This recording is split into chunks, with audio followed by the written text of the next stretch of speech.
Hello and welcome to WMT Reviews. I am Wise Man Tanofsky. Well, Transformers is back on the big screen, and what a wait it has been. 3 years since Dark of the Moon made even the most die-hard movie fans think, do I really like this? Michael Bay is back with his latest installment in the franchise, Transformers Age of Extinction. Well, at least we had Transformers Prime to give us our fix of transforming robot carnage in the meantime.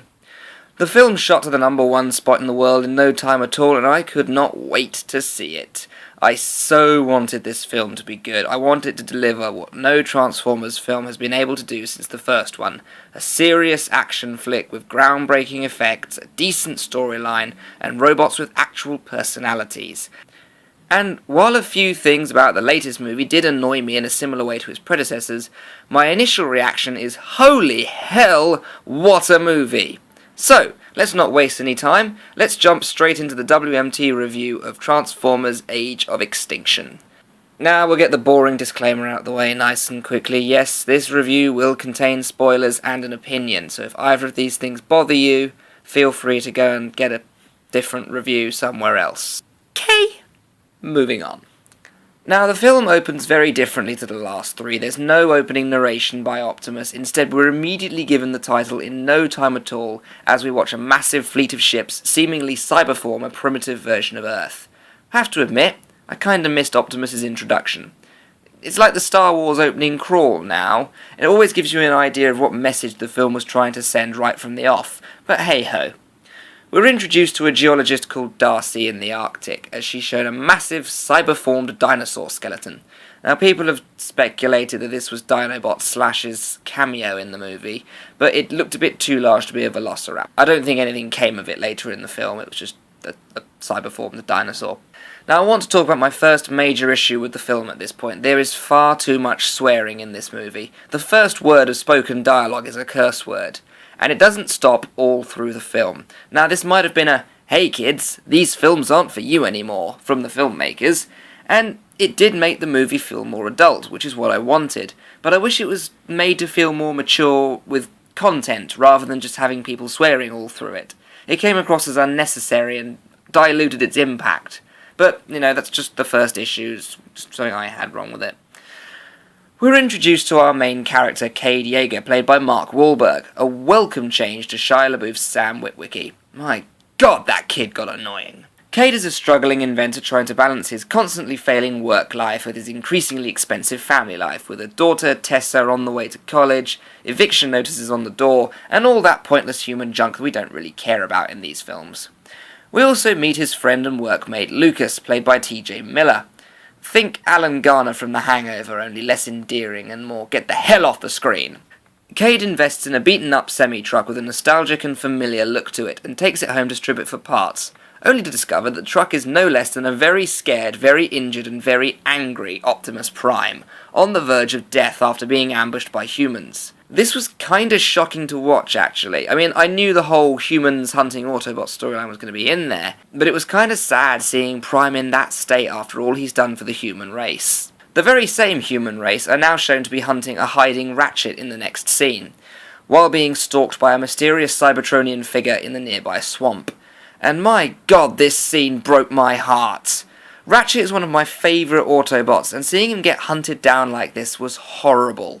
I mean, Ratchet was the second Transformer figure I ever bought. That's how important he was to me. The stalking Cybertronian, revealed to be the notorious bounty hunter Lockdown, shoots Ratchet down and rips out his spark, and it soon becomes obvious that the humans of Cemetery Wind, the CIA division responsible for hunting down all Transformers, has employed Lockdown for his assistance in tracking down Prime and the others. Rest in peace, Ratchet. Rest in peace. The serious tone of this film is obvious from the get-go. This wasn't at all like Sentinel Prime's murder of Ironhide in Dark of the Moon, which just made you shout, "What the hell?" This was actually hard to watch. And the scene following it that showed on little cards the destroyed Autobots and Decepticons just twisted the knife even further. The arsehole responsible for all this is revealed to be Harold Attinger, a self-declared planetary patriot, determined to wipe out the Cybertronian stain on the planet by any means necessary, and our obligatory human villain for the film. What with the CIA being everywhere and nowhere at the same time, and following a tip from Lucas, very soon into Cade's attempts to repair Optimus, Cemetery Wind arrives on the scene hunting him, and we're introduced to another human antagonist, in the form of James Savoy, brother to a girl who died in the Battle of Chicago 4 years earlier, and head of Cemetery Wind's field operations. Basically, he's a complete arsehole driven by his grief to follow Attinger's course to the last breath. And though initially hiding and waiting it out, even after all humans have done to him and his kind in recent years, Optimus can't stand by and let these humans die for him, bursting from the shed and fighting them off, buying Cade and his family time to escape, with help from Cade's secret boyfriend and his nifty racing skills. What? Another character? Blimey, I'm struggling to keep track of these already. Lockdown soon shows up too, and while I struggle to imagine that a Lamborghini Aventador would have any trouble keeping up with a smashed up semi-truck, the chase scene that follows is gripping and rather exciting to watch. At the climax of this chase, Lucas is obliterated and cyberformed by one of Lockdown's grenades, ending his fool of a tookery long before I expected it to. This was a bold move, killing off the comic relief character in the early hours of the film, but it was well welcomed by me. I hate comic relief anyway. Optimus somehow gets the energy to reformat himself into a Western Star Phantom Semi, and we meet up with the other surviving Autobots in the desert. There's Drift, voiced by Godzilla star Ken Watanabe, an Autobot samurai who triple changes into a Bugatti Veyron and a helicopter. Crosshairs, voiced by Under the Red Hood Joker voice actor John DiMaggio, a paratrooper who transforms into a Chevrolet Corvette. Bumblebee, once again, and Hound, voiced by Flintstone star John Goodman, and without a doubt the best character in the whole damn movie. This guy's commentary throughout the whole film is perfectly timed, never cheesy or unnecessary, and just plain funny to watch. Give me comic relief like this any day. Comic relief that wields a triple minigun. Take a good look, people, because these are the toys they want you to buy. I like the character of Crosshairs quite a lot too, and the robot trenchcoat is very cool. Bumblebee I'm kinda bored of, and Drift's character never really got to do much in the film. Hound is just plain the crown jewel of the whole film. We soon discover that Cemetery Wind has been working with a technology company called KSI, and we're introduced to yet another character in the form of Joshua Joyce. This is another major problem the film suffers from. There are too many characters.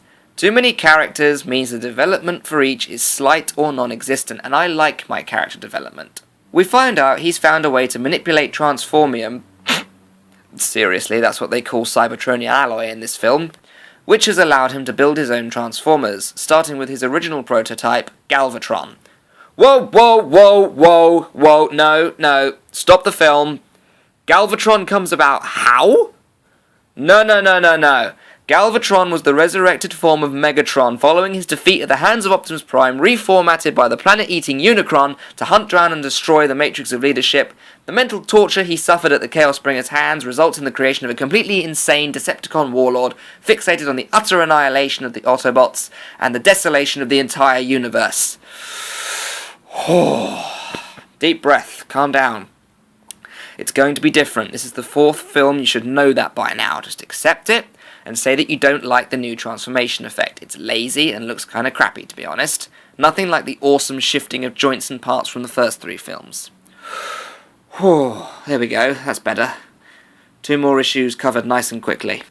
Cade and the others infiltrate KSI and discover footage of Transformers being melted down for their Cybertronian alloy. Stick your Transformium rubbish. Including the head of Ratchet. This drives Optimus and me over the edge as he furiously declares, "I'll tear them apart!" Hell yes! Get in there and teach those gits a lesson!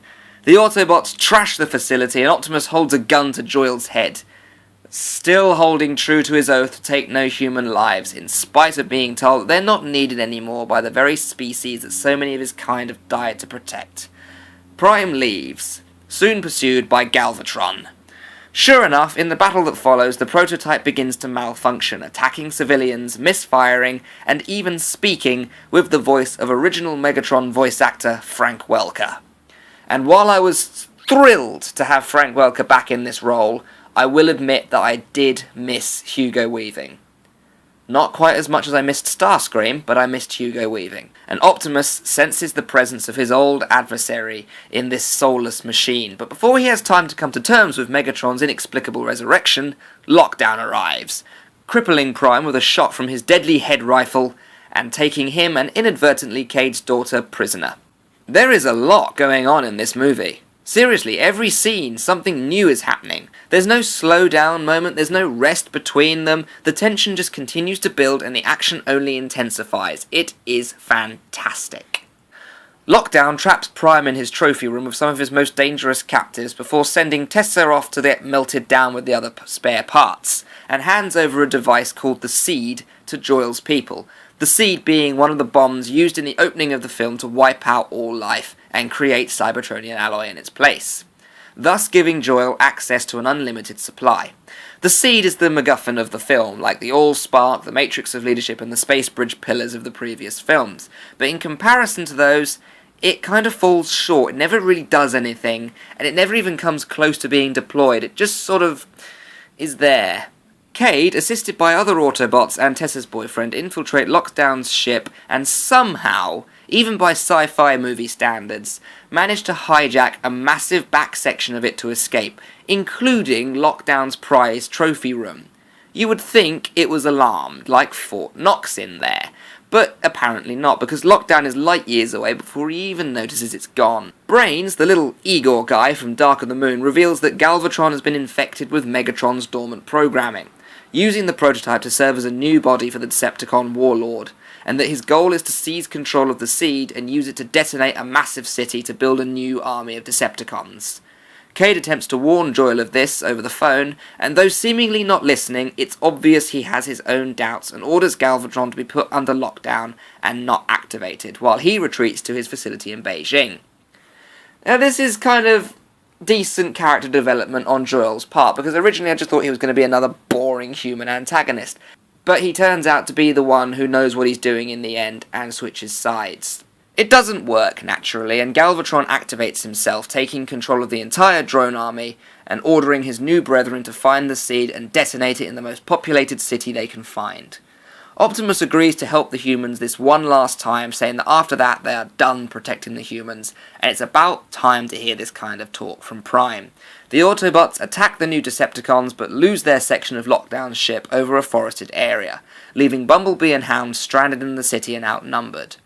I'll give even more credit to Cade here, because he actually does something besides run away and scream like Sam would have done. He takes up a gun and he starts fighting. He even kills James Savoy after rescuing Joyle from him and Attinger, who had worked out he was bailing out on their arrangement and taking the Seed, resolving to terminate their agreement by terminating him. While Bumblebee and Hound fight off the cons in the city, Optimus releases the captives on Lockdown's trophy room, revealing them to be the legendary Knights, more commonly known by the fans as Grimlock and the Dinobots, but they're never actually named or talk. And actually, for the unique selling point of this movie, they turned up over 2 hours into it. Bit of a Venom scenario going on here. After taming the Dinobots with a firm clomp around Grimlock's jaw, Optimus and the other Autobots ride them into battle and destroy Galvatron's army, who swiftly beats a hasty retreat. The Dinobots, for all their lack of personality, looked amazing. They were incredible to watch on the big screen, and this action sequence is one of the most thrilling of the series. It was simply awe-inspiring to watch. Following that victory, Lockdown returns, using a powerful magnet weapon to tear the city apart in an attempt to lure out Optimus. Prime responds and takes him head-on. It was good to see Prime putting up a decent fight against Lockdown this time, rather than getting the ever-loving kicked out of him like the last time. However, when Attinger holds Cade at gunpoint, Optimus sacrifices his footing in his own battle to blow him away with a single blast from his ion cannon. That was fantastic. I did not see that coming at all. Lockdown manages to overpower Prime and even impales him on his own sword, but Cade and the other humans attack him before he can finish him off, buying time for the other Autobots to join the battle, before Optimus impales Lockdown from behind, splitting his head in two. And as Optimus gives his final parting speech, he resolves to take the Seed into deep space in search of those responsible for sending Lockdown in the first place, while Galvatron skulks away into the thickets, saying, "We'll meet again, Prime, for I am reborn." something to that effect. My god, what a final battle. It was absolutely fantastic. I was so full of adrenaline that I was struggling to stay in my seat. This made Chicago look like a playground scrap. It was amazing. We got hilarious fighting commentary from Hound, some skillful shooting from Bumblebee and Cade, and the only one who didn't really get a chance to shine was Galvatron, who kind of took a backseat to Lockdown in this one. But still, an epic final battle. We get our closing words from Optimus, and that was Transformers Age of Extinction. The franchise is finally back on track. This film was even more mature and action-packed than the first one. The only thing it was really missing in comparison was the accurate depiction of military response like we got in the first one. But that was mostly due to the fact that, like Galvatron to Lockdown, the military took a backseat to the CIA and Cemetery Wind. Realistically though, I think there would have been some manner of military response. The Transformers themselves were deep and developed characters this time, especially Optimus. You can really feel what he's going through. All through the first 3 films, he has been on the side of the humans, laying down his life and the lives of his teammates who are, let's face it, an endangered species as it is, and in return they are hunted near to extinction and without any mercy. Anyone in their right mind would be going through the same moral struggle of wanting to believe there was still good in them, but being weighed down by the evidence to the contrary. Prime's moral struggle wasn't the only subtle theme in this movie either, and this theme didn't become apparent to me until Attinger spoke the line, "There are no good aliens and bad aliens, it's just us and them," or something to that effect. Now, this was genuinely surprising, especially in a Michael Bay movie, to have a subtle and sensitive racism theme, especially coming from the CIA and the American government. But it makes sense for it to be there. A small group of these aliens attacked a major American city and killed thousands of people, and as a result, they've elected to not trust any of them. Sound familiar? It sounds familiar to me. And it was good to see this sort of theme in a Transformers movie, rather than just have offensive and annoying stereotypes. In fact, even that was played down this time. Ledford's Scottish accent wasn't present in his scene, and the only really stereotypical Transformer was Drift, and he had his role and his lines played down so much you could barely even notice the accent he was using. Now, no film is perfect, and this one is no exception. Obviously, I was initially annoyed at the changes to Galvatron's backstory, being as he is one of my favourite characters. But I got over it. The new Decepticon transformation effect, I still don't like it as much as I like the old one, but we'll see what they do with it.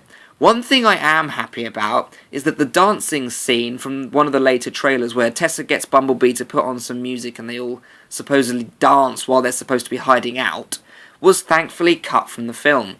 Now, this could have been due to the recent recuts following a threat of legal action from a couple of the film's sponsors, but I'm just happy it wasn't in it. It would have smashed the tension completely. In fact, there was a surprising lack of comic relief in the whole movie, and that's a good thing. The last 2 films especially had so much comic relief in them that there was barely any tension for it to break up, making it pointless. There has to be tension for comic relief to work. This film was all tension, all action, plain and simple, an excellent movie. And it earns itself a strong 8.5 on the Orsometer. I cannot wait to see where the series goes in the next instalment due for release in 2 years' time.